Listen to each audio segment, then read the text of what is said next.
I said, of 2 days? I said, shit. I said, it's going to be the JBP daily if that happens. So now he say, I want that. Oh, he with that. He's He definitely want with the that. daily. What's good, YouTube? It's your boy Elevation here with another episode of the JBP Elevated, where we speak on the Joe Budden podcast and all of his co-hosts on and off the pod. I think Joe's going to start this daily show whether Flip gets to 30K or not. And whether Flip joins or not. One thing Joe said that I don't think he was joking on at all was that he's going to have Erickson and Parks. As long as I have my production team here with me, it does not matter who else is along for the ride. One hiring that I haven't really paid attention to because it's been a good one that is helping Joe way more than we realize is Mark Lamont Hill. Mark Lamont Hill coming to the JBP for whatever price, because I still don't think Joe's paying anyone over 20 outside of Parks. Mark Lamont Hill coming for regular pods one day out of the week is enough for me to realize that I can poach television anchor talent. Enough for me to realize that I can get movie star level talent.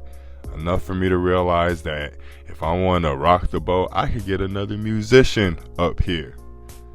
Me being able to hire Mark Lamont Hill opens the eyes of all the other media entities or marketing entities that didn't realize I was in the same sphere as them.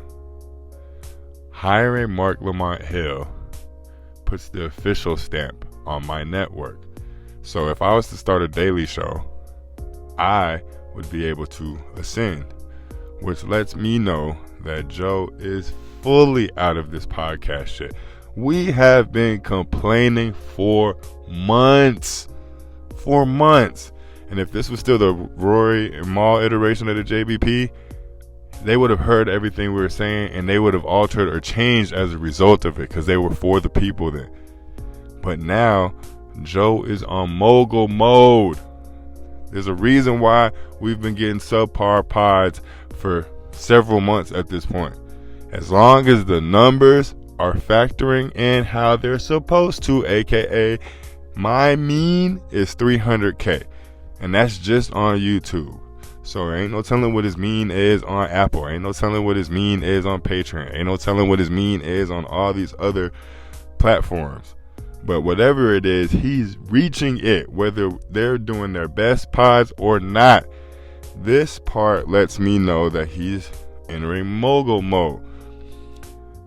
I don't worry about this funding the ship anymore. I'm looking for Netflix deals. I'm looking for marketing, advertising dollars, not the normal advertising dollars that come in the package.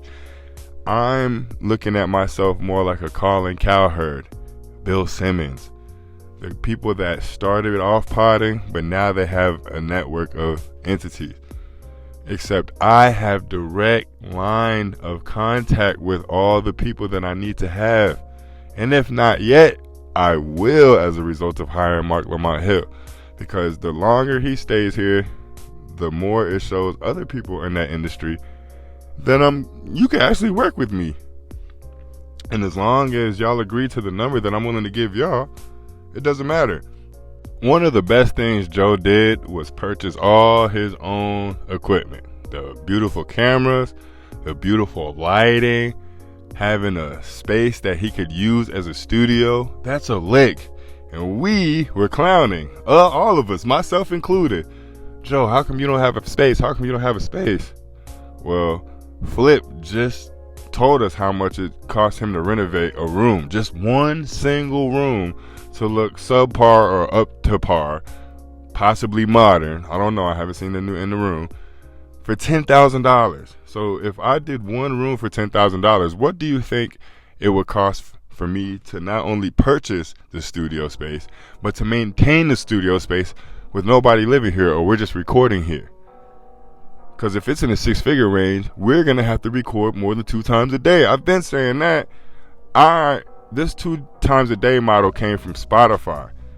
But now that the Patreon numbers is numbering, Ain't no telling what's going to happen if I have a solo show. So yes, I am going to come out with a daily show. And the first thing that popped into my head for Joe to do that he would kill at is a pull-up, in essence. I said we don't come to the Joe Budden podcast for interviews, because the podcast used to be friends having conversations amongst themselves as if there were no cameras in the room. So we, the audience, felt like the fourth or fifth or sixth friend in the group, just chiming in and listening, ha ha ha.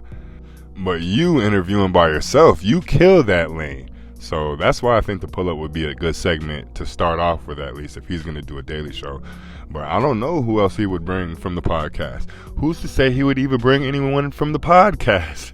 I don't think so. Now that Joe knows that damn near anyone in this media sphere is willing to take a 5-figure start-off fee, he can go after anyone. He just happened to go after the people that wanted to do their own thing in the same space, like a Gilbert Arenas. That would have been a knockout the park. That would have been a home run. But Gilbert wanted to do the same thing Joe's doing, and now he's able to because of the underdog thing and Gil's Arena and everything he got going on. So Joe is probably in recruitment mode. Still, we're over here focused on the people he's hiring for the podcast. Yeah, of course, I alluded to it a couple of months ago, but nothing's happened. It's going to take a couple of months for these things to happen. But I do believe Joe is on recruitment mode. I do believe that he's going to hire more people this year, and we're going to think about the podcast, but Joe's thinking about other entities already. Like I said, Colin Cowherd, Bill Simmons. They may be sports oriented, but we have networks underneath us. Who is it that Roy and Maul just signed to? So we got to think bigger than podcasts. Yeah, Colin Cowherd is a sports oriented person. So what? I can get people from different demographics, different genres, and we can all talk about the same things, because sports is a correlation to life, just like life is a correlation to sports. Who's to say the same thing isn't the same for music? So I don't know. I'm looking forward to the moves that Joe's making. I myself am getting tired of speaking on them contractually and financially.